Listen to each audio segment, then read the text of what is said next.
은성그룹의 최연소 CEO 강지훈. 그는 비즈니스 세계의 황태자이자 손대는 모든 것을 황금으로 바꾸는 미다스의 손이었다. 그의 삶은 분, 초 단위로 계획되었고 모든 변수는 그의 통제 아래 있었다. 감정은 사치였고 효율성은 신조였다.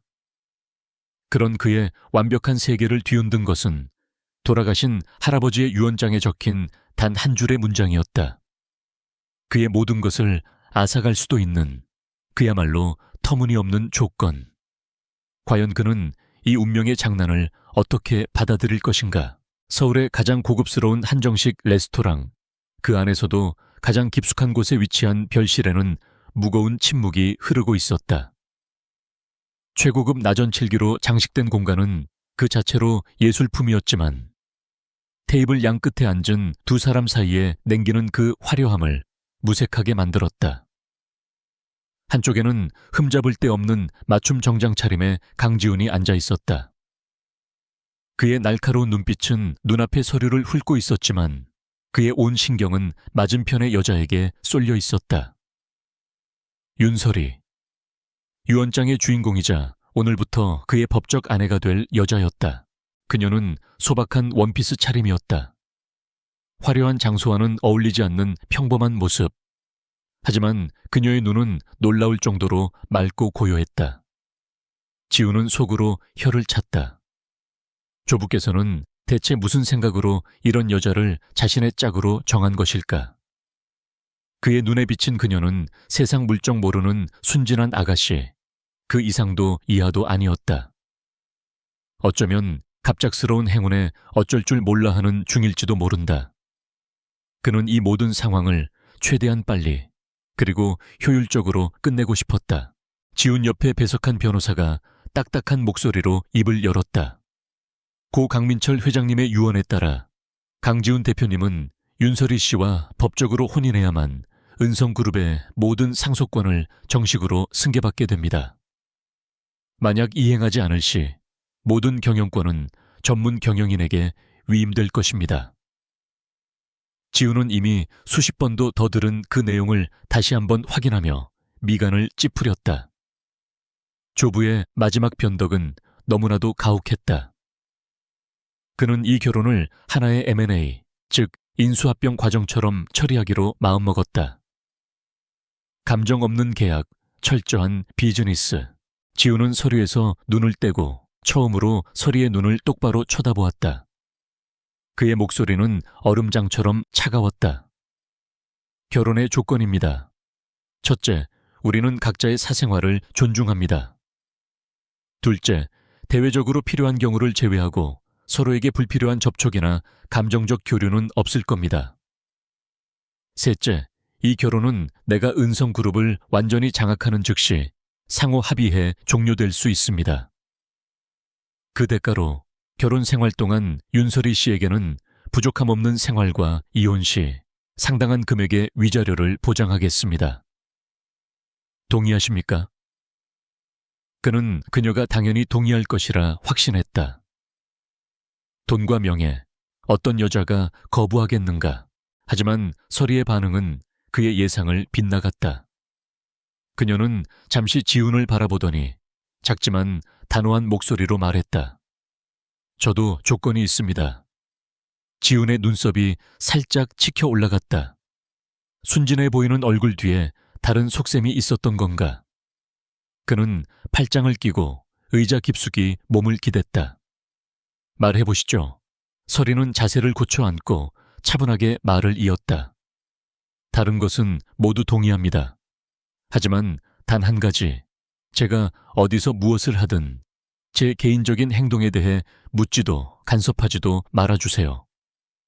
그것만 약속해 주신다면 저도 강지훈 씨의 제안을 받아들이겠습니다.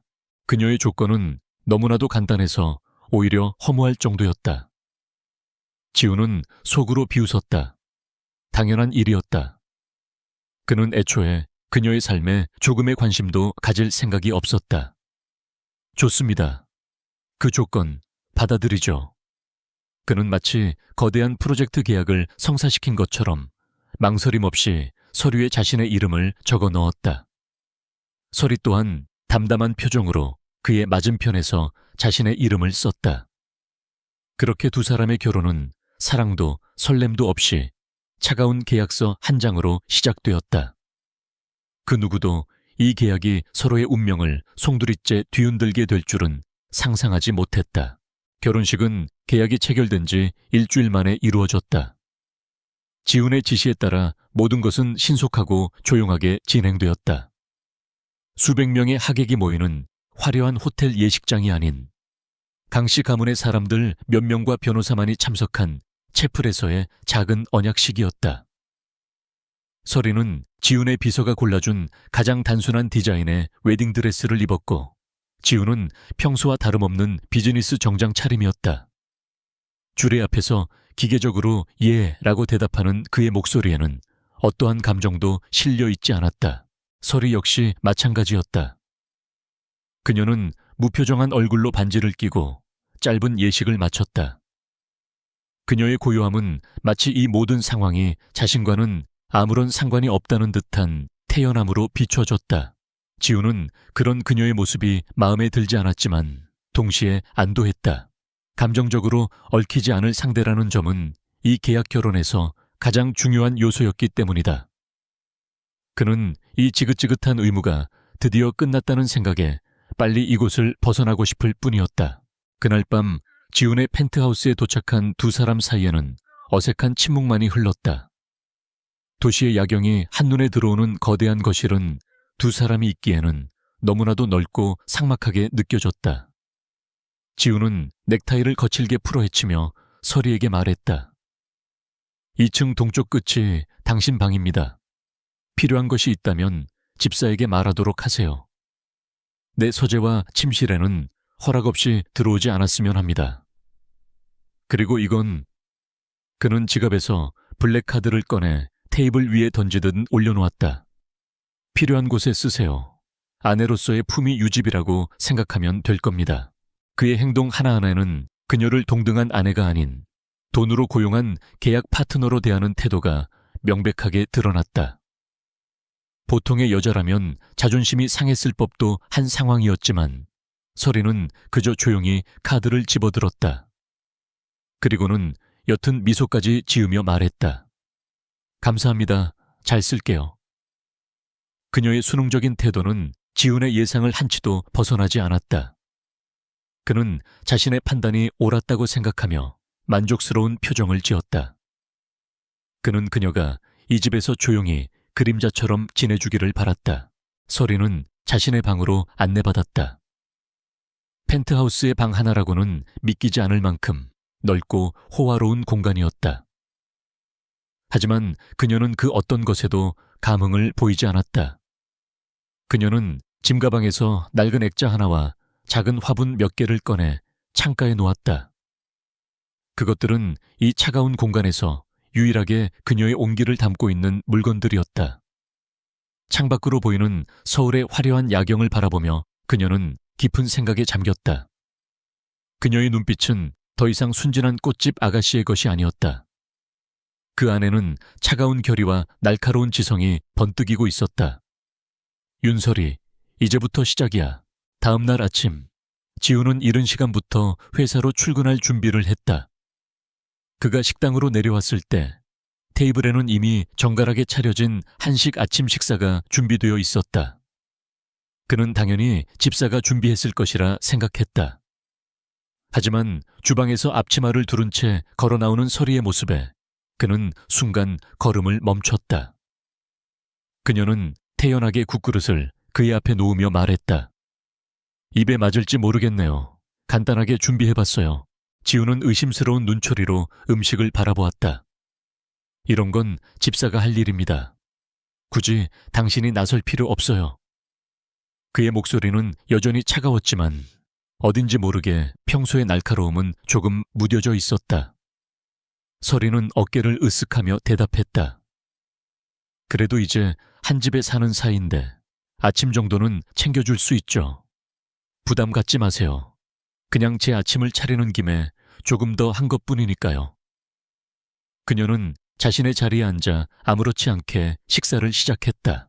지우는 잠시 망설이다가 수저를 들었다. 된장찌개의 구수한 냄새가 코끝을 자극했다. 한 입 떠먹는 순간 그는 놀라지 않을 수 없었다. 완벽하게 균형 잡힌 맛. 어릴 적 할머니가 끓여주시던 바로 그 맛이었다. 그는 자신도 모르게 한 그릇을 전부 비웠다. 하지만 그는 끝내 맛있다는 말을 하지 않았다. 그것은 불필요한 감정의 교류이며 계약 위반이라고 생각했다. 그는 그저 잘 먹었소 라는 무미건조한 한마디를 남기고 자리에서 일어났다. 지훈이 떠난 후 넓은 식당에 홀로 남은 서리는 그가 깨끗하게 비운 그릇을 보며 희미하게 미소 지었다. 그녀는 그가 어떤 음식을 좋아하는지, 그의 식습관이 어떤지 이미 알고 있었다. 그녀가 이 결혼을 받아들인 것은 단순히 할아버지들 사이의 약속 때문만은 아니었다. 그녀에게는 이 결혼이 반드시 필요했다. 강지훈이라는 남자와 은성그룹이라는 거대한 성벽이 그녀가 앞으로 벌여야 할 위험한 전쟁에서 가장 강력한 방패가 되어줄 것이기 때문이었다. 그녀는 자신의 정체를 숨긴 채 그의 아내라는 가면을 쓰고 조용히 때를 기다려야만 했다. 며칠이 지났다. 지우는 회사 일에 몰두하며 서리의 존재를 거의 잊고 지냈다. 그녀는 그의 예상대로였다. 소리 없이 나타났다가 소리 없이 사라졌고 절대 그의 영역을 침범하지 않았다. 그녀는 대부분의 시간을 자신의 방이나 저택의 작은 온실에서 보냈다. 가끔 마주칠 때면 늘 조용한 미소와 함께 가벼운 인사를 건넬 뿐이었다. 지우는 그녀의 그런 모습에 점차 익숙해졌고 그녀가 없는 사람인 것처럼 행동하기 시작했다. 그는 이 평화로운 동거 생활에 만족했다. 그러던 어느 날 저녁, 지우는 중요한 해외 계약 건으로 인해 늦게까지 회사에 남아 있었다. 갑작스러운 기술적 문제로 화상회의가 중단되었고 IT 부서조차 원인을 찾지 못해 애를 먹고 있었다. 수백억이 걸린 계약이 무산될 위기에 처하자 그의 신경은 극도로 날카로워졌다. 그때 그의 개인 휴대폰으로 메시지 하나가 도착했다. 발신자 번호가 없는 익명의 메시지였다. 메인 서버의 백업 라우터를 확인해 보세요. 포트 3번에 물리적 손상일 가능성이 높습니다. 지우는 처음에는 스팸 메시지라고 생각하고 무시하려 했다. 하지만 메시지의 내용이 너무나도 구체적이었다. 지푸라기라도 잡는 심정으로 그는 즉시 IT 팀장에게 메시지 내용을 전달했다. 반신반의하던 팀장은 몇 분 후 경악에 찬 목소리로 그에게 전화를 걸어왔다. 대표님, 어떻게 아셨습니까? 말씀하신 대로 3번 포트의 케이블이 미세하게 손상되어 있었습니다. 정말 감사합니다. 문제는 거짓말처럼 해결되었고 회의는 재개되어 성공적으로 계약을 마칠 수 있었다. 사무실에 홀로 남은 지우는 깊은 생각에 잠겼다. 대체 누가 이런 고급 정보를 그에게 보낸 것일까? 사내의 내부 고발자, 아니면 경쟁사의 해커? 그는 이 미스터리한 메시지의 발신자를 찾기 위해 비서에게 비밀리에 조사를 지시했다. 하지만 며칠이 지나도 발신자를 추적할 수 없다는 보고만 돌아올 뿐이었다. 지우는 이 알 수 없는 조력자의 존재가 어쩐지 찜찜하게 느껴졌다. 그리고 그 순간 그의 뇌리를 스치는 한 사람의 얼굴이 있었다. 조용하고 모든 것을 순순히 받아들이는 듯 보였던 그의 아내 윤설이. 그는 고개를 저었다. 설마 그 여자가 이럴 능력이 있을 리가 없지. 그는 자신의 터무니없는 상상을 비웃으며 다시 서류에 집중했다. 강지훈의 아내로서의 윤설이의 삶은 조용한 호수에 던져진 돌멩이처럼 어떠한 파문도 일으키지 않는 듯 보였다. 그녀는 강씨 저택의 사람들에게 언제나 상냥하고 겸손했다. 아침 일찍 일어나 지훈의 아침 식사를 준비하고 낮에는 저택의 온실에서 희귀한 난초들을 돌보거나 서재 한편에서 조용히 책을 읽는 것이 그녀의 일상이었다. 그녀의 존재감은 공기처럼 가벼워서 사람들은 그녀가 처음부터 그곳에 있었던 것처럼 자연스럽게 그녀를 받아들였다. 하지만 그 고요한 수면 아래에서는 누구도 상상하지 못할 거대한 경류가 흐르고 있었다. 온실한 뜨따스한 햇살 아래에서 서리는 섬세한 손길로 난초의 잎을 닦고 있었다. 그녀의 모습은 평화로운 한 폭의 그림 같았다. 하지만 그녀의 무릎 위에 놓인 태블릿 PC 화면에는 복잡한 재무제표와 해외 법인의 자금 흐름을 분석한 그래프가 가득했다. 태하그룹, 대한민국 재계서열 5위의 거대 기업이자 그녀의 아버지, 그리고 그녀가 되찾아야 할 모든 것이었다. 그녀는 이복 오빠인 윤태민이 불법적인 자금 세탁과 주가 조작을 통해 회사를 어떻게 좀먹고 있는지 그 증거들을 하나씩 수집하는 중이었다. 강지훈은 그런 그녀의 이중 생활을 전혀 눈치채지 못했다.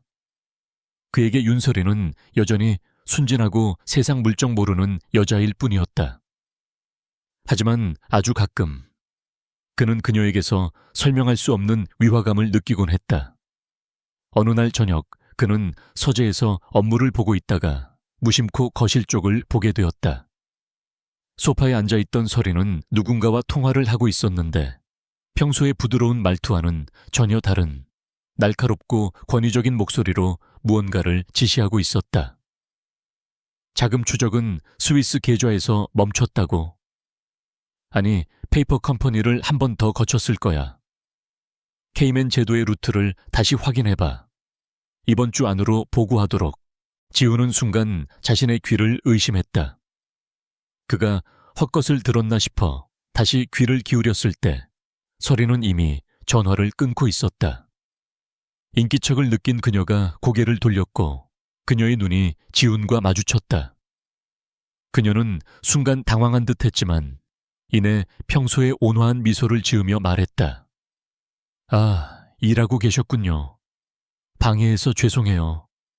그냥 꽃농장 친구랑 수다 떨고 있었어요.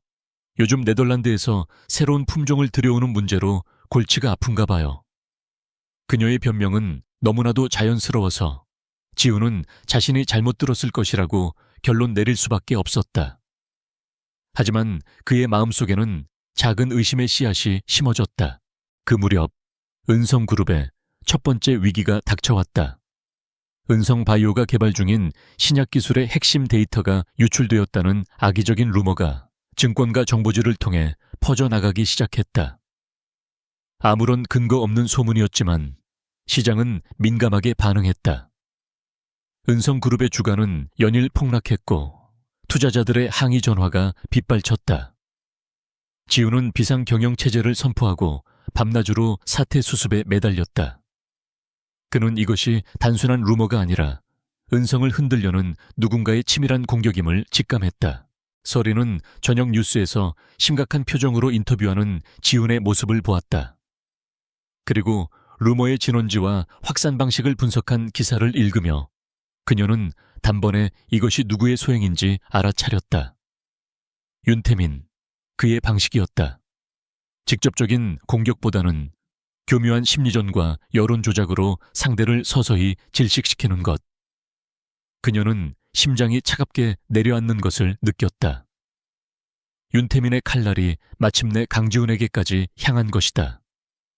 그녀의 전쟁에 그가 의도치 않게 휘말리게 된 셈이었다. 그녀는 입술을 깨물었다. 더 이상 방관만 하고 있을 수는 없었다. 며칠 후 은성그룹의 홍보팀은 루머의 최초 유포자를 찾지 못해 전전긍긍하고 있었다. IP 추적은 해외 서버를 여러 번 거치며 교묘하게 위장되어 있었고 모든 단서는 막다른 길에 부딪혔다.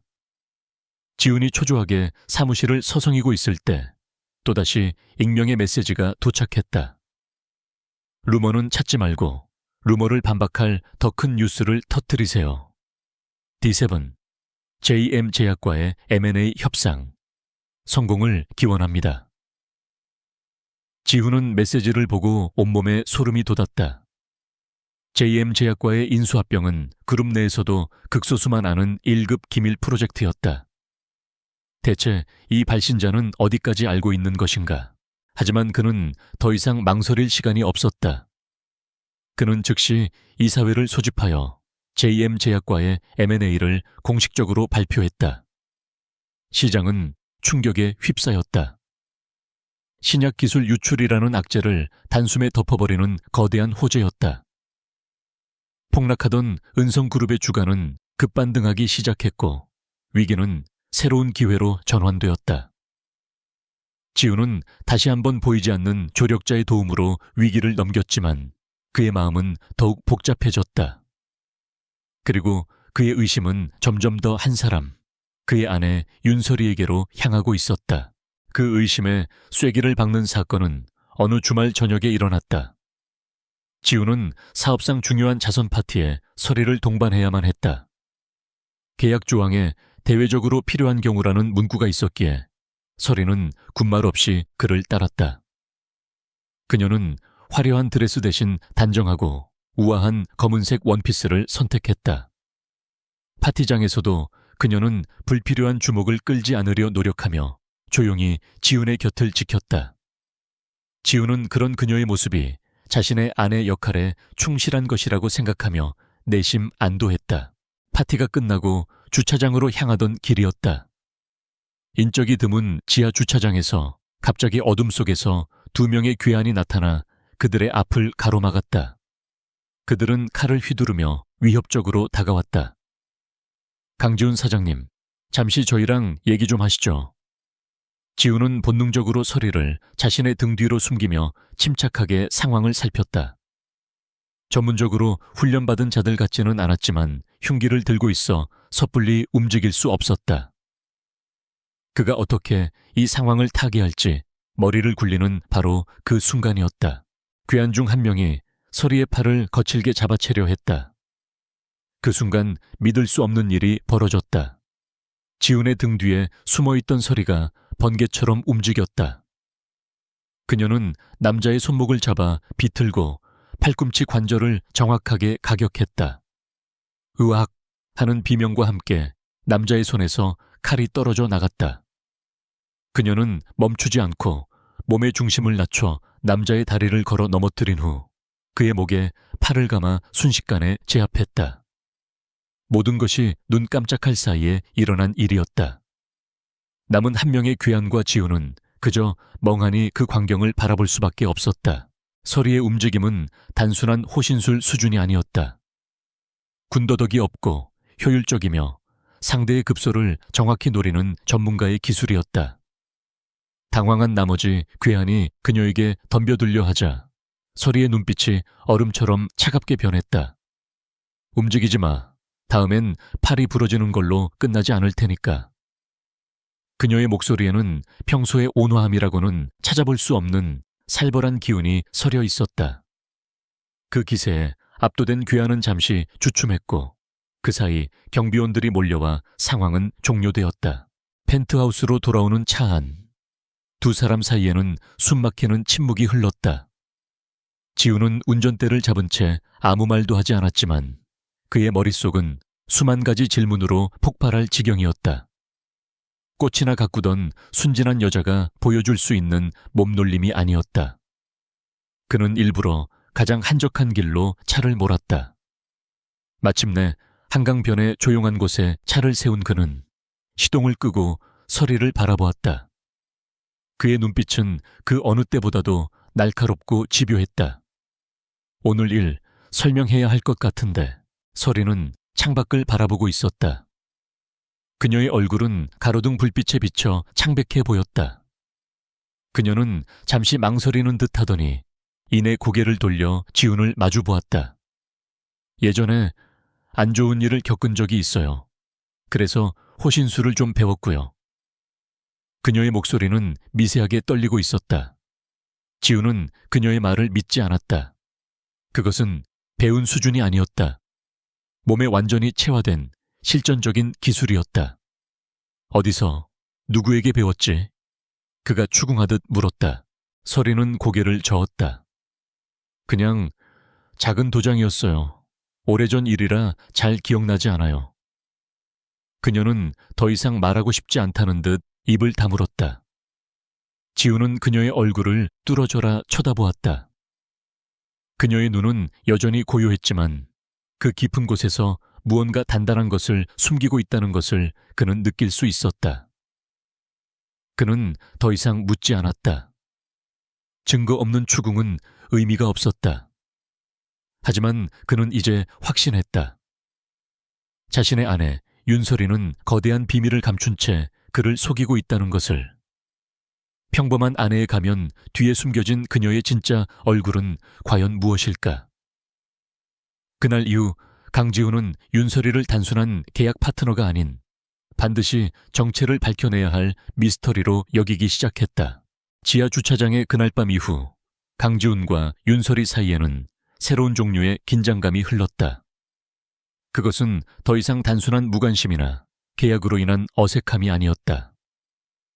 지훈의 눈빛에는 날카로운 관찰과 의심이, 설이의 행동에는 한층 더 치밀해진 평온함이 자리 잡았다. 아침 식사 테이블에서 그는 신문을 보는 척하며 그녀의 작은 습관 하나하나를 뜯어보았고, 그녀는 마치 아무것도 모른다는 듯이 그의 컵에 물을 채워주며 완벽한 아내의 가면을 유지했다.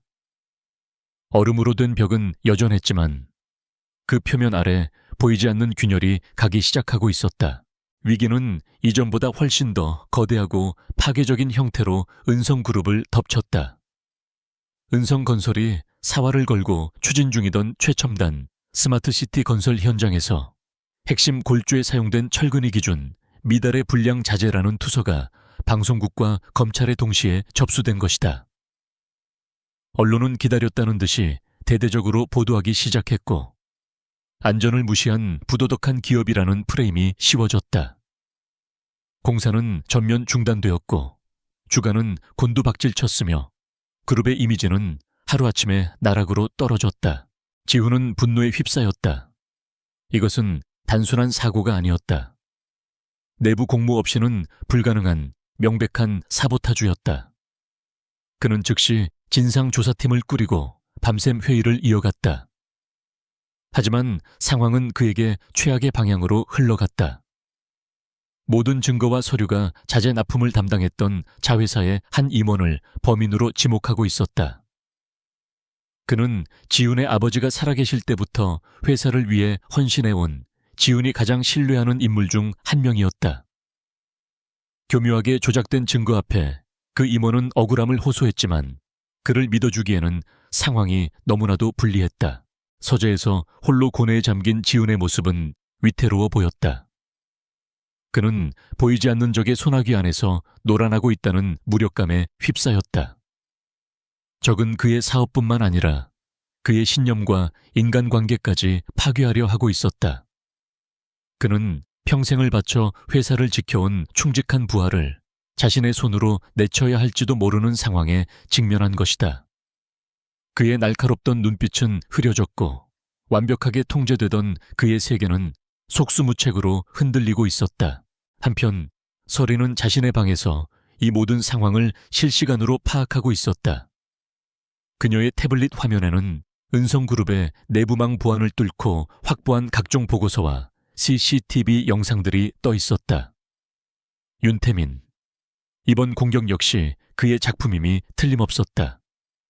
사람의 신뢰를 역이용하여 내부로부터 무너뜨리는 것. 그것은 그의 가장 잔인하고 효과적인 방식이었다. 설이는 지훈이 겪고 있을 고통을 생각하며 입술을 깨물었다. 그가 자신 때문에 이런 위험에 처하게 된 것이 마음에 무겁게 내려앉았다. 그녀는 더 이상 망설일 수 없었다. 그녀는 자신의 네트워크를 총동원했다. 그녀가 수년간 비밀리에 구축해온 전 세계에 흩어져 있는 화이트 해커와 정보 분석가들로 이루어진 팀 아르게스에게 긴급 지령을 내렸다. 목표는 단 하나, 조작된 증거 뒤에 숨겨진 진실을 찾아라. 아르게스의 멤버들은 즉시 움직였다. 그들은 건설 현장 주변의 모든 공공 및 민간 CCTV, 차량 블랙박스, 통신 기록 등을 샅샅이 뒤지기 시작했다. 그것은 마치 사막에서 바늘을 찾는 것과 같은 작업이었지만 서리는 반드시 단서가 있을 것이라고 확신했다. 지훈이 결국 해당 임원의 직위 해제를 결정하려던 바로 그날 새벽이었다. 그의 비서실 직속 이메일로 발신자 불명의 파일 하나가 도착했다. 암호화된 파일은 간단한 코드와 함께 전송되었다. 279역 새벽 3시 14분. 진실은 보이지 않는 곳에. 비서는 해킹의 위험성을 경고했지만 지푸라기라도 잡고 싶었던 지훈은 파일을 열 것을 지시했다. 파일 안에는 영상 하나가 들어있었다. 그것은 건설 현장 인근 도로의 교통관제 카메라 영상이었다. 영상은 조작의 흔적을 찾기 힘들 정도로 완벽했다. 하지만 메시지에 적힌 대로 새벽 3시 14분경 이셰블 구역을 확대하자 놀라운 장면이 나타났다. 자재를 실은 공식 납품 트럭이 현장으로 진입하기 약 10분 전, 똑같은 로고를 붙인 위장 트럭 한 대가 현장 뒤편에 샛길로 들어가는 모습이 포착된 것이다. 그리고 잠시 후 그 트럭은 빈 차로 유유히 빠져나왔다. 자재를 바꿔치기 하는 결정적인 증거였다. 아무도 신경 쓰지 않았던 사각지대, 그곳에서 모든 범죄가 이루어진 것이다. 지훈은 온몸에 전율을 느꼈다. 그는 즉시 법무팀에 연락해 해당 영상을 증거로 제출하고 위장 트럭의 번호판을 추적하도록 지시했다. 트럭은 대포 차량이었지만 끈질긴 추적 끝에 트럭이 드나들었던 경기도 외곽의 한 폐창고를 찾아냈다. 그리고 그곳에서 은성그룹의 로고가 붙은 불량 철근들이 산더미처럼 쌓여 있는 것을 발견했다. 모든 것이 완벽하게 뒤집히는 순간이었다. 은성그룹은 즉시 기자회견을 열고 모든 증거를 공개했다. 여론은 급반전되었고 은성은 위기에서 벗어났을 뿐만 아니라 내부 비리를 스스로 밝혀낸 정의로운 기업이라는 이미지까지 얻게 되었다. 사건이 해결된 후 지훈은 자신의 사무실에 홀로 앉아 있었다. 그는 창밖의 도시를 내려다보며 깊은 생각에 잠겼다. 대체 누구일까? 지난번 서버 문제 때도, 그리고 이번 자재 바꿔치기 사건 때도 결정적인 순간에 나타나 그를 도와준 익명의 조력자. 이번 정보는 단순한 내부 고발 수준이 아니었다. 방대한 양의 영상 데이터를 분석하고 그 안에서 단 하나의 결정적 장면을 찾아내는 능력. 그것은 국가정보기관 수준의 분석력이었다. 그의 머릿속은 다시 한번 한 사람의 얼굴로 가득 찼다. 윤설이. 그는 고개를 저었다. 꽃이나 만지던 여자가 이런 일을 할 수 있을 리가 없었다. 하지만 지하 주차장에서 보여주었던 그 놀라운 무술 실력, 그리고 가끔씩 그녀에게서 느껴지던 이질감. 퍼즐 조각들이 하나둘씩 맞춰지는 듯했지만 그가 완성해야 할 그림이 무엇인지 도무지 알 수가 없었다. 그는 난생 처음으로 무언가를 자신의 통제 아래에 둘 수 없다는 사실에 초조함을 느꼈다. 그날 밤 지훈은 자정이 넘어서야 무거운 발걸음으로 펜트하우스에 돌아왔다. 거실은 어두웠지만 희미한 스탠드 불빛 아래 소파에 누군가 웅크리고 있는 것이 보였다. 윤설이었다. 그녀는 책을 읽다가 잠이 든 듯 책을 가슴에 안은 채 얕은 숨을 내쉬고 있었다. 그는 잠시 그 자리에 멈춰서서 그녀를 바라보았다. 잠든 그녀의 얼굴은 너무나도 평온하고 무방비해 보였다. 며칠간 그를 괴롭혔던 의심과 경계심이 잠시 누그러지는 것을 느꼈다. 지훈은 자신도 모르게 조용히 걸어가 침실에서 담요를 가져왔다. 그리고는 잠든 그녀가 깨지 않도록 조심스럽게 그녀의 몸 위에 덮어주었다. 그의 손길은 어색했지만 그 안에는 그 자신도 인지하지 못하는 미묘한 감정이 담겨 있었다. 그가 담요를 덮어주던 순간 서리의 긴 속눈썹이 살짝 파르르 떨렸지만 그는 그것을 알아채지 못했다. 그는 잠시 더 그녀의 얼굴을 내려다보다가 조용히 자신의 방으로 향했다.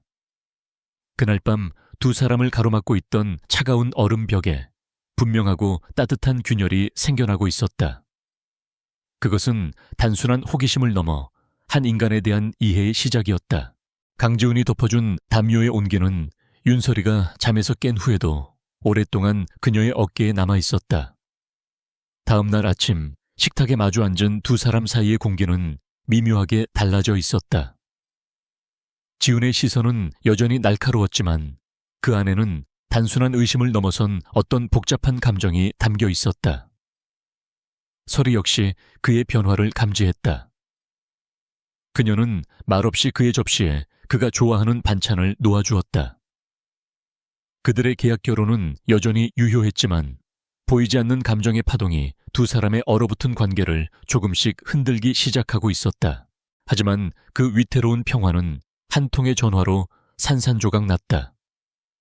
그날 오후 지훈은 중요한 이사회 회의를 주재하고 있었다. 그의 곁에는 언제나처럼 그의 그림자이자 가장 친한 친구인 김민준 비서가 배석해 있었다. 김 비서는 단순한 부하 직원이 아니었다. 고아였던 지훈이 강씨 가문에 입양되어 힘든 시간을 보낼 때 유일하게 그의 곁을 지켜준 형제 같은 존재였다. 은성그룹의 차가운 황태자 강지훈이 유일하게 자신의 모든 것을 터놓고 의지하는 사람이 바로 김 비서였다. 회의가 끝나고 지훈은 김 비서와 함께 집무실로 돌아왔다. 민준아, 익명의 조력자 말이야. 아무래도 이상해. 내가 가진 정보보다 더 깊은 곳을 꿰뚫어 보고 있어. 지훈이 미간을 찌푸리며 말했다. 김 비서는 걱정스러운 눈빛으로 그를 바라보았다. 지훈아, 어쩌면 네 생각보다 더 가까운 곳에 있을지도 몰라. 하지만 그게 누구든 지금 우리에게는 도움이 되는 존재인 건 확실하잖아. 일단은 이 위기부터 넘기는 데 집중하자. 그의 차분한 목소리는 언제나 흥분한 지훈을 진정시키는 힘이 있었다. 오늘 저녁에 오랜만에 한잔할까? 네가 좋아하는 곳으로 예약해 놓을게. 김 비서가 웃으며 말했고 지훈도 마주 웃었다. 그것이 그들의 마지막 평화로운 대화가 될 줄은 아무도 몰랐다. 같은 시각 태아그룹의 회장실. 윤태민은 자신의 앞에 선 부핵에서 보고를 받으며 불쾌한 표정을 감추지 못했다. 은성건설 건은 실패라고. 고작 영상 하나 때문에. 그의 목소리에는 살기가 가득했다. 강지훈, 그 자식 생각보다 만만치 않군. 좋아. 비즈니스로 안 된다면 더 원초적인 방법을 써야지. 그는 시가 박스를 열어 시가 한 개비를 꺼내 물었다. 그리고는 연기를 깊게 빨아들인 후 차갑게 내뱉으며 명령했다. 강지훈의 팔다리를 잘라내. 그가 가장 아끼는 것부터 가장 고통스러운 방식으로. 부하는 말없이 고개를 숙이고 방을 나섰다. 윤태민의 입에 잔인한 미소가 걸렸다. 김 비서는 지훈을 위한 저녁 약속을 잡고 퇴근하던 길이었다. 그는 콧노래를 부르며 한적한 외곽 도로를 달리고 있었다. 그때 뒤에서부터 무서운 속도로 달려온 거대한 덤프트럭이 경고도 없이 그의 차를 향해 돌진했다. 끼익 하고 타이어가 찢어지는 굉음과 함께 김 비서의 세단은 종잇장처럼 구겨지며 도로 밖으로 튕겨 나갔다. 덤프트럭은 잠시 멈칫하는가 싶더니 이내 아무 일도 없었다는 듯이 어둠 속으로 사라졌다. 처참하게 부서진 차 안에서 김 비서는 피를 흘리며 의식을 잃어가고 있었다. 그의 손에 쥐어진 휴대폰 화면에는 지훈이라는 이름이 떠 있었다. 지훈은 막 샤워를 마치고 나왔을 때였다. 발신번호 표시제 안으로 걸려온 전화. 그는 무심코 전화를 받았다. 수화기 너머로 들려온 것은 차갑고 사무적인 경찰의 목소리였다. 강지훈 씨 되십니까? 김민준 씨의 보호자 되시죠? 지금 김민준 씨가 교통사고로 서울대병원 응급실에. 그 순간 지훈의 세상은 멈췄다. 그는 수화기를 떨어뜨리고 잠옷차림 그대로 집을 뛰쳐나갔다. 그의 머릿속은 온통 하얗게 비어 있었다. 제발, 제발 아니기를. 그는 미친 사람처럼 밤의 도로를 질주했다. 병원에 도착했을 때 응급실 앞은 아수라장이었다. 그는 수술실 램프만 멍하니 바라보며 차가운 복도 의자에 주저앉았다. 몇 시간이 지났을까. 수술실 문이 열리고 의사가 지친 얼굴로 걸어 나왔다. 최선을 다했지만 머리에 가해진 충격이 너무 큽니다. 현재로서는 의식을 회복할 가능성이 희박합니다. 마음의 준비를 하시는 것이. 의사의 말이 끝나기도 전에 지훈의 주먹이 차가운 벽을 내리쳤다.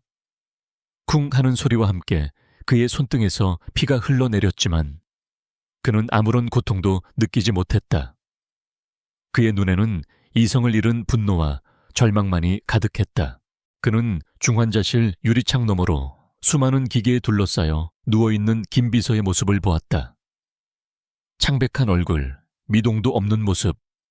어릴 적부터 항상 그의 곁에서 웃어주던 친구의 모습은 어디에도 없었다. 지훈은 이를 악물었다. 이것은 단순한 사고가 아니다. 은성그룹을 향한 공격이 마침내 그의 가장 소중한 사람에게까지 미친 것이다. 그의 심장 속에서 무언가 차가운 것이 깨어나는 소리가 들렸다. 그것은 순수한 살해이었다.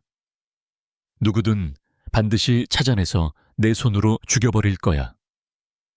그의 목소리는 얼음보다도 차갑게 복도를 울렸다. 서리는 밤늦도록 돌아오지 않는 지훈을 기다리고 있었다. 그러다 우연히 켠 TV에 심야뉴스 속보를 통해 김 비서의 사고 소식을 접하게 되었다. 은성그룹 강지훈 대표의 최측근인 김민준 비서가 오늘 저녁 뺑소니 사고로 중태에 빠졌습니다. 그녀의 손에서 리모컨이 떨어졌다. 심장이 바닥으로 추락하는 듯한 충격. 그녀는 숨을 쉴 수가 없었다. 윤태민. 그녀는 다른 누구도 떠올릴 수 없었다. 자신의 이복 오빠가 마침내 넘지 말아야 할 선을 넘은 것이다. 그녀의 전쟁이 무고한 사람의 피를 부르고 말았다. 지훈의 유일한 친구, 그의 버팀목이었던 사람. 서리는 온몸이 차갑게 식는 것을 느끼며 주저앉았다. 지독한 죄책감이 그녀의 목을 졸랐다. 그녀가 강지훈과의 결혼을 받아들인 순간부터 어쩌면 이 모든 비극은 예견된 것이었을지도 모른다. 그녀가 그의 방패가 되어주리라 생각했지만 오히려 그녀의 존재 자체가 그와 그의 주변 사람들을 위험으로 몰아넣고 있었다. 그녀의 눈에서 뜨거운 눈물이 흘러내렸다. 새벽이 되어서야 지훈이 돌아왔다. 그의 모습은 마치 지옥에서 막 돌아온 사람 같았다. 헝클어진 머리, 충혈된 눈, 피가 묻은 손. 그는 거실 소파에 앉아있던 서리를 발견했지만 아무 말 없이 그녀를 스쳐 지나갔다. 그의 눈은 텅 비어 있었지만 그 깊은 곳에서는 검은 불꽃이 타오르고 있었다. 서리는 그의 뒷모습을 보며 아무 말도 할 수 없었다. 어떤 위로도 지금 그에게는 들리지 않을 것이었다. 지금 그에게 필요한 것은 위로가 아니라 복수라는 것을 그녀는 너무나도 잘 알고 있었다. 자신의 방으로 돌아온 서리는 눈물을 닦았다. 슬픔과 죄책감에 잠겨있을 시간이 없었다. 김 비서를 저렇게 만든 자들에게 죗값을 치르게 해야만 했다. 그리고 더 이상의 희생을 막아야만 했다. 그녀는 더 이상 익명의 조력자라는 가면 뒤에 숨어 있을 수 없었다. 이제는 그녀가 직접 나서야 할 때였다. 그녀는 태블릿을 열고 아르게스의 수장에게 메시지를 보냈다. 플랜 B를 가동한다. 지금부터는 전면전이다. 그녀의 눈빛은 더 이상 슬픔에 젖어 있지 않았다. 그 안에는 강철 같은 결의와 차가운 분노가 서려 있었다. 강지훈의 복수와 그녀의 전쟁은 이제 하나의 길에서 만나게 될 운명이었다.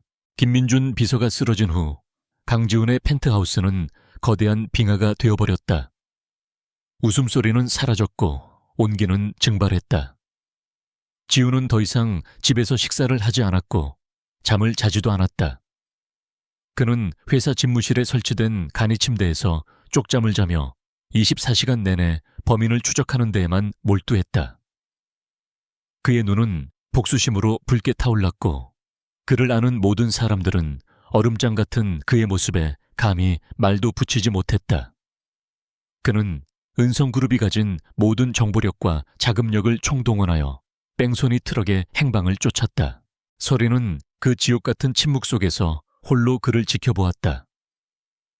그녀는 매일 아침 그가 먹지 않을 것을 알면서도 따뜻한 수프를 끓여 그의 집무실 문 앞에 놓아두었다. 그녀가 할 수 있는 유일한 위로이자 속죄의 방식이었다. 동시에 그녀의 비밀 조직 아르게스는 지훈의 팀보다 한 발 앞서 사건의 진실에 다가가고 있었다. 그들은 사고 현장에 남아있던 미세한 타이어 조각을 분석하여 트럭의 이동 경로를 역추적했고 마침내 운전기사의 신원을 특정하는 데 성공했다. 하지만 그들이 운전기사의 은신처를 덮쳤을 때 그는 이미 싸늘한 시신으로 변해 있었다. 위장된 자살. 윤태민이 꼬리를 자른 것이다. 서리는 절망감에 휩싸였다. 유일한 증인이 사라진 것이다.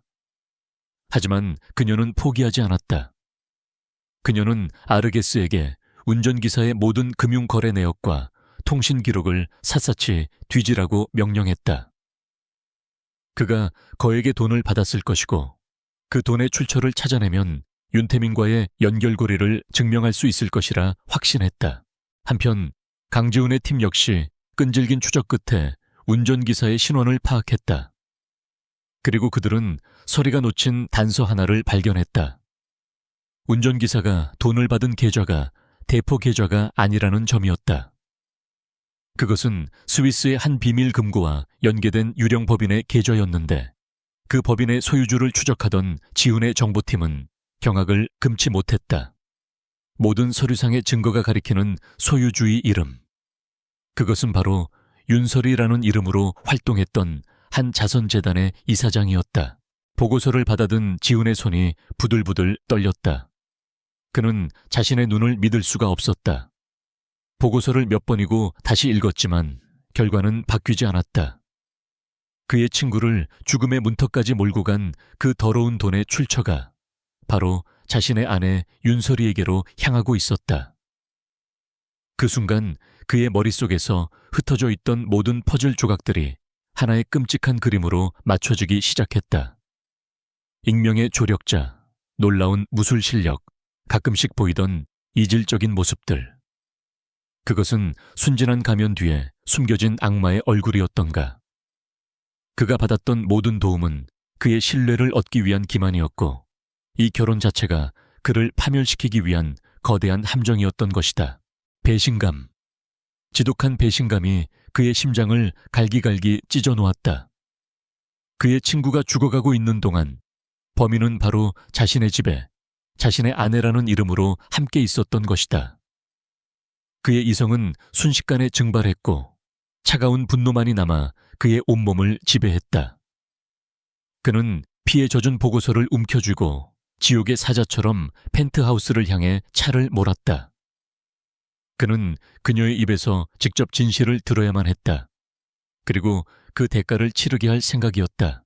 서리는 아르게스로부터 새로운 보고를 받고 있었다. 운전기사에게 돈을 보낸 계좌가 자신이 과거에 사용했던 휴면재단의 명의를 도용했다는 사실이었다. 윤태민이 자신에게 죄를 뒤집어 씌우기 위해 파놓은 함정임을 깨닫는 순간 등골이 오싹해졌다. 그리고 바로 그때 현관문이 거칠게 열리는 소리가 들렸다. 살기를 내뿜으며 거실로 들어서는 강지훈의 모습에 그녀는 모든 것이 끝났음을 직감했다. 지훈은 짐승처럼 으르렁거리는 목소리로 그녀를 불렀다. 윤설이. 그의 눈은 더 이상 인간의 눈이 아니었다. 그는 그녀의 앞에 구겨진 보고서를 집어 던졌다. 이게 뭔지 설명해봐. 서리는 차마 바닥에 떨어진 서류를 볼 수 없었다. 그녀는 떨리는 목소리로 입을 열었다. 그건 함정이에요. 제가 한 게 아니에요. 하지만 그녀의 변명은 지훈의 분노의 기름을 부을 뿐이었다. 함정, 네가 내 뒤에서 내 정보들을 빼돌리고 내 친구를 죽이려고 한 것도 함정인가?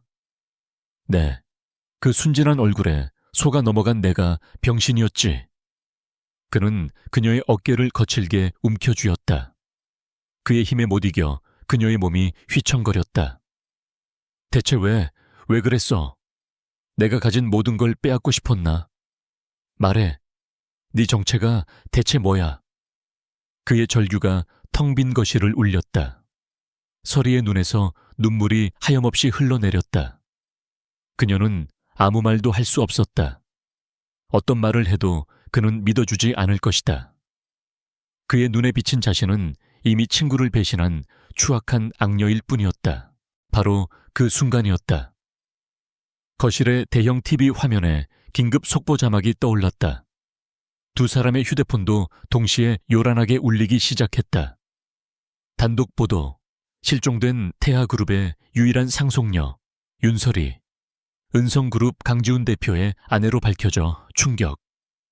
뉴스 화면에는 설이의 어릴 적 사진과 현재의 모습이 나란히 실려 있었다. 윤태민이 마지막 카드를 꺼내든 것이다.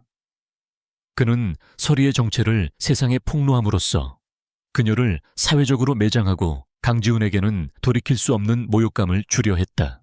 지훈은 TV 화면과 설이의 얼굴을 번갈아 보며 망연자실한 표정을 지었다. 태하그룹, 은성그룹의 숙적이자 최근 은성을 공격해온 배후. 그 태하그룹의 상속녀가 자신의 아내였다니. 모든 것이 기만이었다. 그의 인생 전체가 부정당하는 듯한 충격이었다. 그는 허탈하게 웃으며 그녀를 놓아주었다. 그의 목소리는 모든 감정이 사라진 채 공허하게 울렸다. 이제 알겠군. 처음부터 모든 것이 계획된 거였어. 사방이 막혔다. 강지훈의 증오와 윤태민의 폭로. 더 이상 도망칠 곳도 숨을 곳도 없었다. 설이는 흐르는 눈물을 닦았다. 그리고는 비틀거리면서도 똑바로 서서 지훈의 텅 빈 눈을 정면으로 마주 보았다. 그녀의 목소리는 작았지만 그 안에는 더 이상 숨길 수 없는 진실의 무게가 담겨 있었다. 가면은 벗겨졌다. 그녀는 이제 자신의 진짜 이름으로 그를 마주해야만 했다. 맞아요. 내 이름은 윤설이. 당신이 알고 있는 태하그룹 윤 회장의 딸입니다. 윤설이의 고백은 마치 시간의 흐름을 멈추게 하는 주문과도 같았다. TV 속에서는 그녀의 정체를 떠들어댔고 휴대폰은 쉴 새 없이 울렸지만 펜트하우스의 거실은 섬뜩할 정도의 고요함에 휩싸였다. 강지훈은 그 자리에 못 박힌 듯 서서 방금 자신이 들은 말을 이해하려 애썼다. 태하그룹 윤 회장의 딸. 그의 숙적, 그의 친구를 사지로 내몬 원수의 딸이 지난 몇 달간 그의 아내로서 바로 옆에 있었다. 세상이 무너지는 듯한 충격이었다. 그의 입가에 허탈한 웃음이 번졌다. 그것은 웃음이라기보다는 고통에 찬 비명에 가까웠다. 하하하, 태하의 딸이라고. 그는 미친 사람처럼 중얼거리며 그녀에게 한 걸음 다가갔다. 그의 눈은 더 이상 분노로 타오르지 않았다. 그 자리에는 모든 것을 잃은 자의 공허함과 지독한 냉기만이 남아있었다. 그럼 이건 뭐지? 이 결혼은 은성그룹을 통째로 삼키기 위해 내 심장에 칼을 꽂기 위해 계획된 연극이었나? 할아버지의 유언까지 이용해가면서 그의 목소리는 칼날처럼 날카로워서 설이의 심장을 파고들었다. 하지만 그녀는 더 이상 물러서지 않았다. 그녀는 눈물을 닦고 그의 공허한 눈을 똑바로 마주 보았다. 아니요, 당신을 이용하려 한 적 없어요. 오히려 당신의 이름과 힘이 필요했어요. 제 진짜 적과 싸우기 위한 방패로요. 그녀의 목소리는 떨렸지만 그 안에는 진실의 힘이 담겨 있었다. 그녀는 숨막히는 침묵 속에서 지난 몇 년간 그녀가 겪어야 했던 모든 일을 털어놓기 시작했다. 아버지의 갑작스러운 죽음, 그리고 그 배후에 있는 이복 오빠 윤태민의 그림자, 회사를 좀먹는 그의 불법적인 행각들, 자신의 목숨까지 위협받는 상황 속에서 정체를 숨기고 살아야만 했던 시간들, 그리고 할아버지들의 오래된 약속이 담긴 유언을 자신을 지킬 마지막 동아줄처럼 붙잡고 강지훈에게 올 수밖에 없었던 이유까지. 그녀는 아무것도 숨기지 않고 모든 것을 고백했다. 당신 회사에 들어온 익명의 제보들, 그건 전부 저였어요. 윤태민이 당신을 공격하는 걸 막기 위해서. 제가 당신 곁에 있기 때문에 그가 당신을 적으로 인식하기 시작한 거니까요. 어떻게든 당신을 지키고 싶었어요.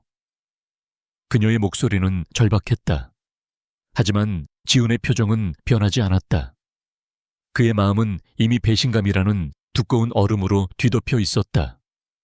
지켜, 내 친구는 지금 병실에서 죽어가고 있어. 네가 내 옆에 있었기 때문에. 그런데 그게 나를 지키려 한 거라고.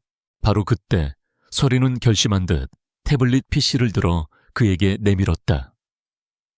화면에는 복잡한 자금 흐름도가 펼쳐져 있었다. 김민준 비서님을 해친 돈이에요. 운전기사에게 흘러들어간 자금의 출처.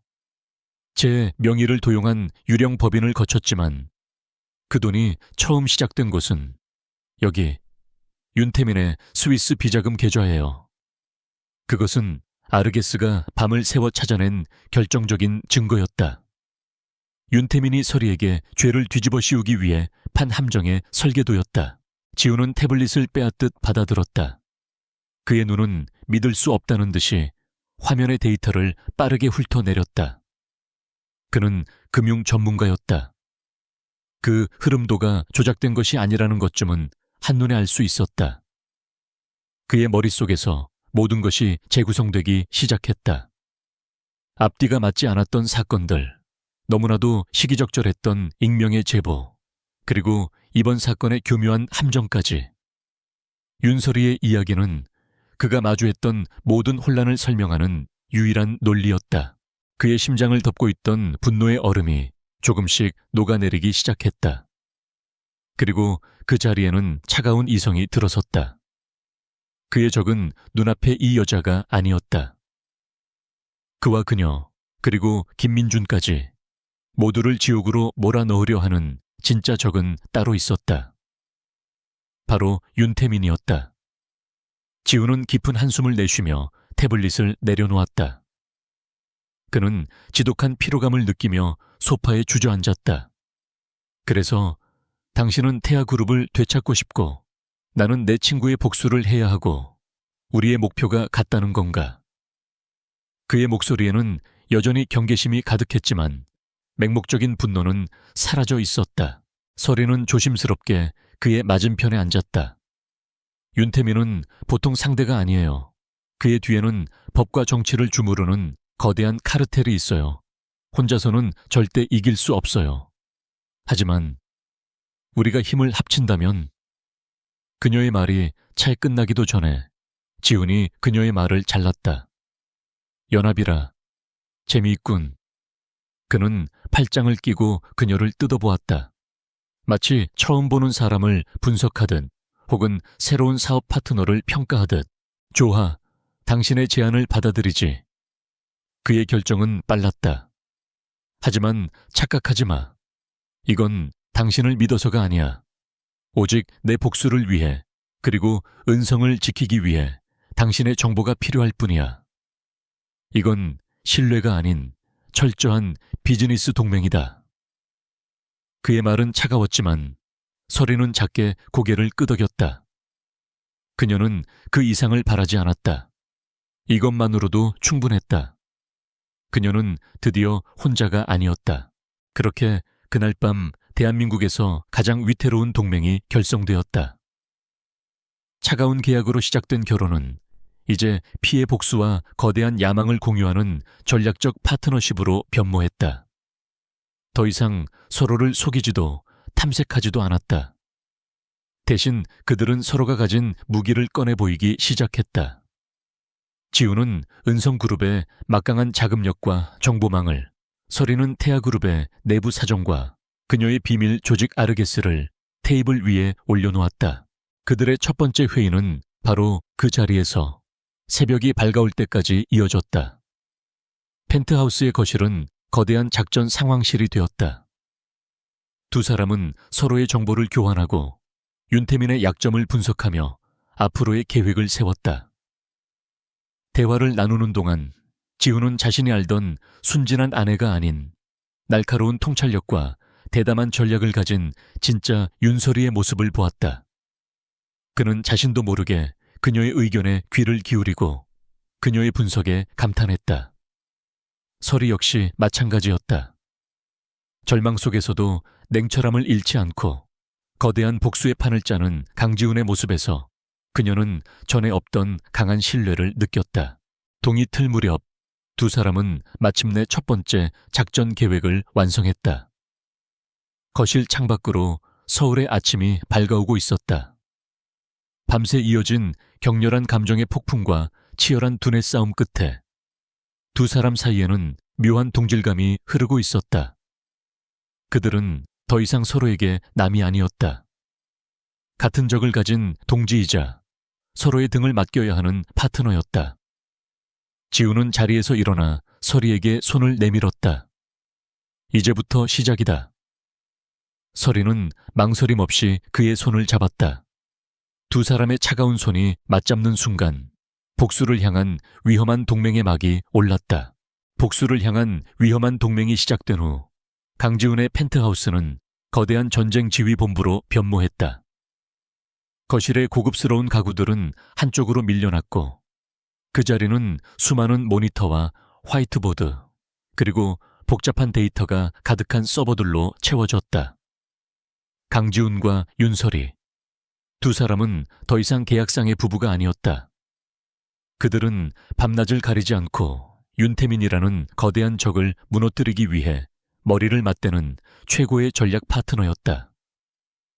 지우는 은성그룹의 힘을 이용해 전면에 나섰고 설이는 아르게스를 통해 그림자 속에서 그의 눈과 귀가 되었다.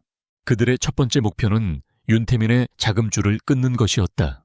설이는 아버지의 유품 속에서 찾아낸 비밀 장부를 통해 윤태민이 수십 개의 유령 회사를 통해 비자금을 세탁하고 있다는 사실을 알고 있었다. 그녀는 아르게스에게 자금의 흐름을 역추적하여 결정적인 증거를 확보하라는 임무를 내렸다. 동시에 지우는 주식시장에서 움직였다. 그는 은성캐피탈을 동원하여 태아그룹의 핵심 계열사들을 대상으로 교묘한 공매도 공격을 시작했다. 윤태민의 돈줄을 말리는 동시에 그의 사업 자체를 흔들어 심리적 압박을 가하는 이중 전략이었다. 윤태민은 곧바로 이상 신호를 감지했다. 그의 비밀 계좌에서 미세한 자금 흐름의 교란이 포착되었고 주식시장에서는 보이지 않는 손이 자신의 제국을 위협하고 있었다. 그는 처음에는 단순한 경쟁사의 공격이라 생각했지만 공격 방식이 너무나도 치밀하고 정확했다. 마치 자신의 모든 내부 사정을 꿰뚫어 보고 있는 듯한 움직임이었다. 그는 불안감에 휩싸여 자신의 보안팀을 닥달했지만 적의 꼬리는 잡히지 않았다. 그는 아직 이 모든 공격의 배후에 자신이 세상에 폭로했던 여동생과 그녀의 남편이 있다는 사실은 꿈에도 상상하지 못했다. 작전이 진행되는 동안 지훈과 설이는 거의 모든 시간을 함께 보냈다. 그들은 밤새워 회의를 하고 쪽잠을 자고 배달 음식으로 끼니를 때웠다. 그 과정에서 지훈은 설이의 새로운 모습을 계속해서 발견했다. 그녀는 더 이상 순진한 꽃집 아가씨가 아니었다. 복잡한 국제 금융법에 해박했고 암호화된 코드를 해독했으며 수세에 몰렸을 때도 침착하게 다음 수를 내다보는 대담한 전략가였다. 그는 자신도 모르게 그녀의 능력에 감탄하고 그녀의 판단을 신뢰하기 시작했다. 어느 날 오후 두 사람은 잠시 숨을 돌리기 위해 병원을 찾았다. 중환자실 유리창 너머 김민준 비서는 여전히 의식 없이 누워 있었다. 지우는 착잡한 표정으로 친구의 모습을 바라보았다. 민준이는 제가 처음 이 집에 왔을 때 유일하게 저에게 말을 걸어준 사람이었어요. 친형제도 아니면서 항상 제 편이 되어주었죠. 그의 목소리는 낮게 잠겨 있었다. 설이는 말없이 그의 곁에 서 있었다. 그녀는 그의 어깨에 조심스럽게 손을 얹었다. 반드시 일어나실 거예요. 그리고 이 모든 일을 저지른 사람, 우리가 꼭 죗값을 치르게 할게요. 그녀의 손에서 전해지는 따뜻한 온기에 지우는 얼어붙었던 마음 한구석이 녹아내리는 것을 느꼈다. 그들의 방역은 점점 더 윤태민의 목을 조여왔다. 마침내 아르게스는 윤태민의 비자금 세탁에 이용된 핵심 페이퍼 컴퍼니의 실물 장부가 보관된 장소를 찾아냈다. 문제는 그곳이 태아그룹의 오랜 협력업체로 위장한 폭력 조직의 소굴이라는 점이었다. 경찰이나 검찰의 힘을 빌릴 수는 없었다. 윤태민의 귀에 들어가는 순간 장부는 사라질 것이 뻔했다. 서리는 자신이 직접 가겠다고 나섰다. 그녀의 아버지에게 충성을 바쳤던, 지금은 은퇴한 내부 조력자와 접선하여 장부를 빼내올 계획이었다. 지우는 결사반대했다. 미쳤어. 그것이 어떤 곳인 줄 알고 혼자 가겠다는 거야. 하지만 서리의 의지는 단호했다. 내부 조력자는 저만 믿어요. 그리고 그곳의 지리는 제가 가장 잘 알아요. 이건 제 싸움이기도 해요. 그녀의 눈빛을 본 지우는 더 이상 그녀를 말릴 수 없다는 것을 깨달았다. 대신 그는 나지막이 말했다. 혼자는 안 돼. 같이 간다. 그것은 명령이자 거절할 수 없는 제안이었다. 그날 밤 두 사람은 어둠을 틈타 인천의 낡은 부두 창고로 향했다. 칠흑 같은 어둠 속에서 두 사람은 서로의 기척에 의지하며 조심스럽게 발걸음을 옮겼다. 약속된 장소에서 서리는 마침내 백발이 성성한 내부 조력자를 만났다. 그는 떨리는 손으로 서리에게 낡은 가방 하나를 건넸다. 아가씨, 회장님의 마지막 유언이었습니다. 이걸로 부디 태하를 바로 세워주십시오. 서리가 가방을 받아드는 바로 그 순간이었다. 창고의 모든 조명이 일제히 켜지며 수십 명의 건장한 남자들이 그들을 둘러쌌다. 함정이었다. 윤태민의 부하들이 이미 한 발 빨랐던 것이다. 절체절명의 위기. 하지만 두 사람의 눈에는 두려움이 없었다. 지우는 재킷을 벗어 던지며 서리의 앞을 막아섰다. 서리 씨, 가방을 지켜. 서리 역시 자세를 낮추고 전투 태세를 갖췄다. 잠시 후 좁은 창고 안에서 격렬한 싸움이 벌어졌다. 지우는 체계적인 격투술은 아니었지만 타고난 힘과 순발력으로 거침없이 적들을 쓰러뜨렸다. 서리는 물 흐르듯 유연한 움직임으로 상대의 공격을 피하고 급소를 정확히 가격하며 효율적으로 적을 제압했다. 그들은 완벽한 한 팀이었다. 지훈이 정면의 적들을 상대하는 동안 서리는 그의 등 뒤와 사각을 파고드는 적들을 처리했다. 수적으로는 절대적으로 불리했지만 두 사람의 호흡은 완벽했다. 싸움의 막바지 한 남자가 등 뒤에서 서리를 향해 쇠 파이프를 휘둘렀다. 그것을 발견한 지훈은 몸을 날려 대신 공격을 받아냈고 그의 팔에 깊은 상처가 생겼다. 지훈 씨, 서리의 비명과 함께 그녀는 그 남자를 단숨에 제압했다. 마침내 마지막 적까지 쓰러뜨렸을 때 창고 안에는 두 사람의 거친 숨소리만이 가득했다. 펜트하우스로 돌아온 두 사람은 말없이 서로의 상처를 치료해 주었다. 서리는 떨리는 손으로 지훈의 팔에 난 깊은 상언초를 소독하고 붕대를 감았다. 나 때문에 다쳤어요. 그녀의 목소리에는 죄책감이 가득했다. 지훈은 다치지 않은 손으로 그녀의 뺨을 타고 흐르는 눈물을 닦아주었다. 아니, 당신을 지키기 위해서였어. 그의 목소리는 그 어느 때보다도 부드러웠다. 두 사람의 시선이 허공에서 마주쳤다. 함께 죽음의 문턱을 넘나들었던 그 순간 그들의 마음속에 있던 마지막 벽마저 허물어졌다. 지우는 천천히 고개를 숙여 그녀의 입술에 조심스럽게 입을 맞췄다. 그것은 복수를 위한 동맹을 넘어 서로의 유일한 구원임을 확인하는 깊고 애틋한 입맞춤이었다. 인천 부두에서의 혈투와 이어진 입맞춤은 강지훈과 윤서리의 관계를 돌이킬 수 없는 곳으로 이끌었다.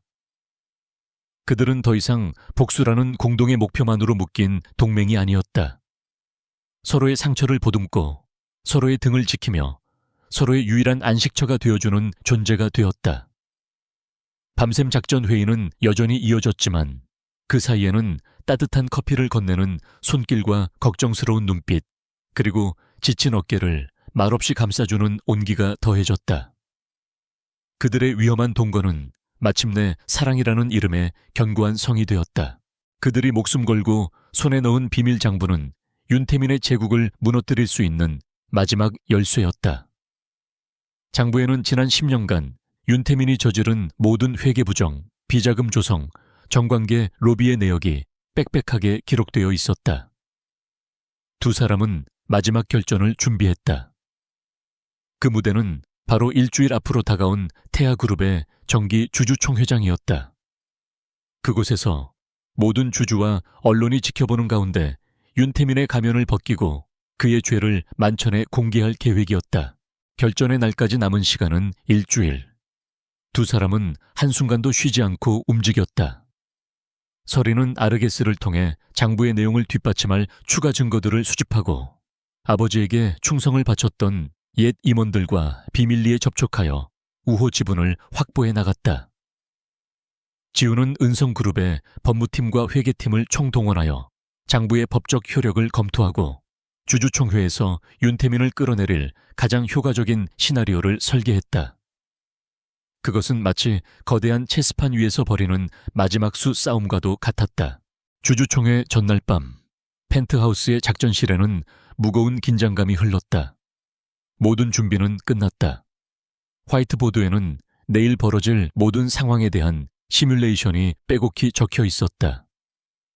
지우는 창밖의 야경을 바라보며 서 있는 서리의 곁으로 다가갔다. 그는 말없이 그녀의 어깨를 감싸 안았다. 두렵지 않아? 그의 물음에 서리는 고개를 저었다. 당신과 함께니까요. 그녀는 그의 품에 기대며 답했다. 내일이면 모든 것이 끝날 거예요. 두 사람은 말없이 서로의 천에 의지하며 폭풍전야의 마지막 밤을 함께 보냈다. 마침내 결전의 날이 밝았다. 태아그룹 본사의 대강당은 수백 명의 주주와 기자들로 인산인해를 이루었다. 단상 위 윤태민은 의장석에 앉아 자신감 넘치는 미소로 주주총회 개회를 선언했다. 그는 자신의 압도적인 경영 성과를 발표하며 주주들의 환심을 샀고 태아그룹의 장밋빛 미래를 역설했다. 모든 것이 그의 시나리오대로 완벽하게 흘러가고 있었다.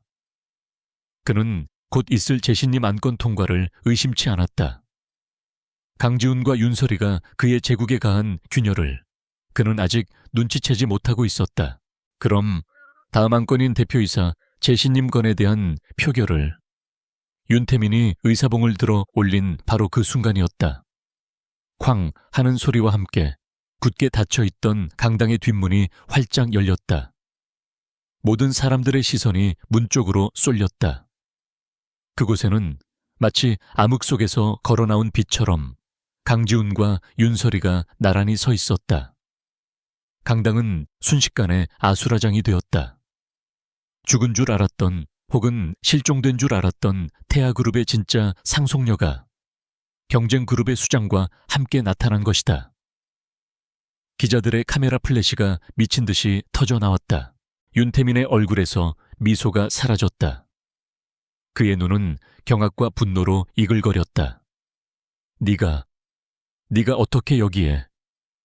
경호원들이 그들을 막으려 했지만 지훈이 손을 들어 제지했다. 윤설이 씨는 태아그룹의 대주주로서 이 회의에 참석할 정당한 권리가 있습니다. 그의 차갑고 위압적인 목소리에 아무도 감히 움직이지 못했다. 서리는 지훈의 호의를 받으며 수많은 인파를 뚫고 천천히 단상을 향해 걸어갔다. 그녀의 발걸음은 더 이상 도망자의 것이 아니었다. 그것은 자신의 왕국을 되찾으러 온 여왕의 행차였다. 단상 앞에 선 서리는 마이크를 잡았다. 그녀의 목소리는 떨리지 않았다. 오랜만입니다, 주주 여러분. 제 이름은 윤설이, 이 태아그룹을 세우신 고 윤상현 회장의 유일한 법적 상속인입니다. 그녀의 선언의 강당은 다시 한번 술렁였다. 그녀는 말을 이었다. 오늘 저는 지난 10년간 태아그룹의 피를 빨아먹고 자신의 배를 채운 제2복 오빠 윤태민의 죄를 고발하기 위해 이 자리에 섰습니다. 그녀의 말이 끝나자마자 강당의 대형 스크린에 영상이 재생되기 시작했다. 지훈이 준비한 것이었다. 화면에는 윤태민의 비밀 장부 내용이 하나씩 떠올랐다. 유령 회사를 통한 자금 세탁 내역, 천문학적인 액수의 비자금, 주가 조작의 증거, 그리고 정관계 인사들에게 건네진 뇌물 리스트까지. 모든 증거는 너무나도 명백하고 구체적이어서 윤태민은 반박할 기회조차 찾을 수 없었다. 거짓말이야. 저건 전부 조작된 거야. 그는 미친 사람처럼 소리쳤지만 그의 외침은 주주들의 분노에 찬 고함 소리에 묻혀버렸다. 그때 객석에 앉아있던 태아그룹의 원로 임원들이 하나둘씩 자리에서 일어났다. 서리가 미리 접촉해 두었던 이들이었다. 윤서리 아가씨의 말이 모두 사실입니다. 우리 모두 윤태민 사장의 전횡에 신음해 왔습니다. 그들의 외침은 기폭제가 되었다. 상황은 완전히 뒤집혔다. 윤태민은 완전히 고립되었다. 모든 것을 잃었다는 것을 깨달은 순간 윤태민의 이성이 끊어졌다. 그의 눈에 광기가 서렸다. 내가 가질 수 없다면 아무도 가질 수 없어. 그는 재킷 안주머니에서 날카로운 만년필 형태의 칼을 꺼내들고 비명과 함께 서리를 향해 달려들었다. 강당은 비명으로 가득 찼다. 하지만 지훈은 이미 그의 움직임을 예측하고 있었다. 그는 서리를 자신의 등 뒤로 밀치고 달려드는 윤태민의 팔을 잡아챘다. 격렬한 몸싸움이 벌어졌다. 윤태민은 미친 듯이 칼을 휘둘렀고 지훈의 팔과 옆구리에 상처가 생겼다. 하지만 지훈은 고통을 참아내며 그의 손목을 꺾어 칼을 떨어뜨리고 강력한 힘으로 그를 바닥에 제압했다. 바로 그 순간 미리 대기하고 있던 검찰 수사관들이 들이닥쳤다. 그들은 바닥에 쓰러져 발버둥치는 윤태민에게 차가운 수갑을 채웠다. 윤태민 씨, 당신을 횡령 및 배임, 주가 조작 혐의로 긴급 체포합니다. 그는 끌려가면서도 서리와 지훈을 향해 저주를 퍼부었다. 강지훈, 윤서리, 내가 너희들을 가만두지 않을 거야. 하지만 그의 발악은 공허한 메아리가 될 뿐이었다. 길고 길었던 악몽이 끝나는 순간이었다. 모든 소란이 끝난 후 서리는 피를 흘리는 지훈에게 달려갔다. 지훈 씨, 괜찮아요? 그녀의 목소리는 눈물로 젖어 있었다. 지훈은 희미하게 웃으며 그녀의 뺨을 어루만졌다. 괜찮아, 다 끝났어, 서리야. 그는 그녀를 자신의 품에 가득 안았다. 강당 안의 모든 사람들은 숨을 죽인 채 마침내 모든 것을 되찾은 두 사람의 모습을 지켜보고 있었다. 그것은 한편의 드라마보다 더 극적인 정의와 사랑의 승리였다. 태아그룹의 주주총 회장은 거대한 폭풍이 휩쓸고 지나간 듯 했다. 윤태민이 수갑을 찬 채 끌려나간 후에도 사람들은 한동안 충격에서 벗어나지 못했다. 하지만 그 혼란의 중심에서 피를 흘리는 강지훈을 부축하며 눈물 짓는 윤서리의 모습은 그 어떤 웅변보다도 강렬한 메시지를 던지고 있었다. 그것은 단순한 기업 간의 암투가 아닌 모든 것을 걸고 서로를 지켜낸 두 사람의 사랑 이야기였다. 그들의 전쟁은 끝났고 이제는 상처를 치유하고 새로운 미래를 그려나가야 할 시간이었다. 지훈의 상처는 다행히 깊지 않았다.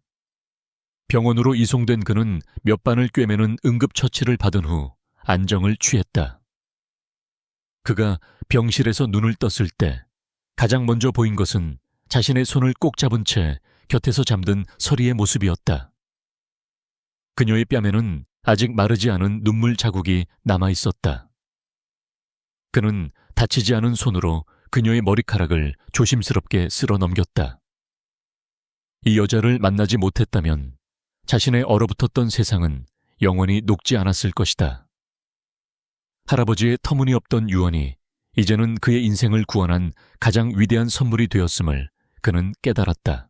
서리가 인기척에 눈을 떴다. 깨어난 지훈을 본 그녀의 눈에 다시 눈물이 고였다. 몸은 괜찮아요? 지훈은 미소를 지으며 그녀의 손을 더욱 꽉 잡았다. 당신이 옆에 있는데 괜찮지 않을 리가. 그의 다정한 말에 서리는 와락. 그의 품에 안겼다. 두 사람은 말없이 서로의 심장 소리를 들으며 길고 길었던 싸움이 남긴 상처와 피로를 서로의 온기로 녹여내렸다. 며칠 후 기적 같은 소식이 전해졌다. 몇 달간 의식불명 상태에 빠져있던 김민준 비서가 마침내 눈을 뜬 것이다. 지훈과 서리는 한달음에 병원으로 달려갔다. 아직 말을 하기는 힘들었지만 김 비서는 나란히 서 있는 두 사람을 보며 희미하게 미소를 지었다. 그는 천천히 손을 들어 지훈과 서리가 맞잡은 손 위로 자신의 손을 포겠다. 그것은 그 어떤 말보다도 깊은 축복의 메시지였다. 지훈의 눈에서 뜨거운 눈물이 흘러내렸다. 그는 자신의 유일한 친구이자 형제를 되찾은 것이다. 세상의 모든 것이 제자리를 찾아가기 시작했다. 윤태민과 그의 공범들은 법의 엄중한 심판을 받았다. 윤설이는 주주들의 압도적인 지지를 받으며 태아그룹의 정식 회장으로 취임했다. 그녀는 취임과 동시에 대대적인 개혁을 단행했다. 윤태민이 남긴 부패의 고리를 잘라내고 아버지의 경영 철학이었던 정직과 신뢰를 다시 세웠다. 한때 위태로웠던 태아그룹은 그녀의 강력하고 현명한 리더십 아래 빠르게 안정을 되찾고 새로운 도약을 준비했다. 은성그룹과 태아그룹의 관계 역시 새로운 국면을 알맞았다. 과거의 적대 관계는 청산되었고 두 그룹은 대한민국 경제를 이끌어갈 가장 강력한 동반자이자 동맹이 되었다. 강지훈과 윤설이 두 젊은 CEO는 각자의 자리에서 눈부신 성과를 만들어냈고 사람들은 그들을 세기의 파워 커플이라 부르며 그들의 행보를 주목했다. 모든 것이 완벽해 보였지만 지훈에게는 아직 풀어야 할 마지막 매듭이 남아있었다. 어느 저녁 그는 서리를 데리고 그들의 모든 것이 시작되었던 곳, 처음으로 마주 앉았던 한정식 레스토랑의 그 별실로 향했다. 서리는 어리둥절한 표정으로 그를 바라보았다. 지훈은 그녀를 자리에 앉히고 그녀의 앞에 섰다.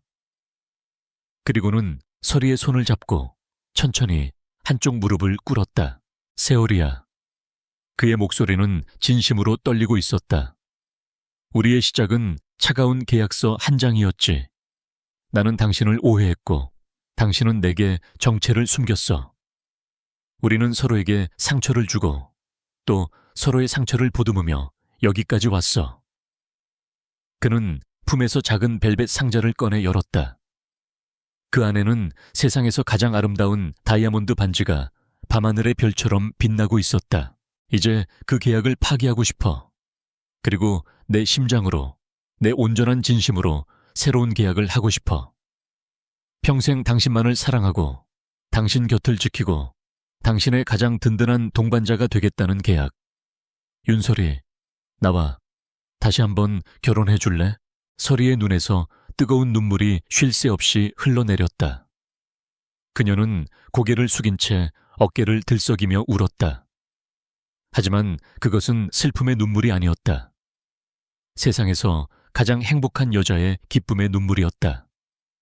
그녀는 울음 섞인 목소리로, 하지만 세상에서 가장 분명한 목소리로 대답했다. 네, 좋아요. 당신과 결혼할게요. 지우는 환하게 웃으며 그녀의 손가락에 반지를 끼워주었다. 그리고는 그녀를 일으켜 세워 깊고 뜨겁게 입을 맞췄다. 그것은 그들의 진짜 사랑이 시작되는 순간이었다. 1년 후 따스한 햇살이 내리쬐는 작은 성당에서 두 사람의 진짜 결혼식이 열렸다. 첫 번째 결혼식처럼 소수의 사람만이 참석했지만 그 분위기는 하늘과 땅 차이였다. 건강을 회복한 김민준 비서가 사회를 보았고 두 사람을 진심으로 아끼는 가족과 친구들이 그들의 앞날을 축복했다. 순백의 웨딩드레스를 입은 서리는 세상 그 누구보다 아름다웠고 그녀를 바라보는 지훈의 눈에는 사랑과 행복이 가득했다. 나 강지훈은 가장 차가운 계약으로 당신을 만났지만 이제 내 남은 인생의 모든 시간을 바쳐 가장 뜨거운 진심으로 당신만을 사랑할 것을 맹세합니다. 나 윤설이는 가장 절박한 순간에 당신의 이름을 방패로 삼았지만 이제 내 남은 인생의 모든 순간에 당신의 가장 아늑한 안식처가 될 것을 맹세합니다. 두 사람은 서로에게 영원한 사랑을 서약하고 모든 하객의 축복 속에서 입맞춤을 나누었다. 그것은 모든 시련을 이겨내고 마침내 해피엔딩을 맞이한 한 편의 드라마 같은 사랑의 완성이었다. 다시 1년의 시간이 흘렀다. 주말 오후 지훈과 설이는 펜트하우스의 햇살 가득한 거실에서 평화로운 시간을 보내고 있었다. 설이는 소파에 기대어 책을 읽고 있었고 그녀의 배는 아름다운 디레인을 그리고 있었다. 지훈은 그녀의 곁에 앉아 조심스러운 손길로 그녀의 배를 어루만지며 뱃속의 아기에게 동화책을 읽어주고 있었다. 책을 다 읽은 지훈이 설이의 어깨에 살며시 기댔다. 생각해보면 신기해. 할아버지의 그 황당한 유언이 아니었다면 우리는 영원히 만나지 못했을 텐데. 그의 말에 설이가 미소 지으며 그의 손을 잡았다. 아니요, 만났을 거예요. 어떤 방식으로든 우리는 결국 서로를 찾아냈을 거예요. 그게 우리의 운명이었으니까. 지훈은 그녀의 말에 조용히 고개를 끄덕였다. 그는 잡고 있던 그녀의 손을 들어 손등에 입을 맞추었다. 창밖으로 서울의 노을이 아름답게 물들고 있었다. CEO는 단지 할아버지의 뜻에 따라 순진한 여자를 아내로 맞았다.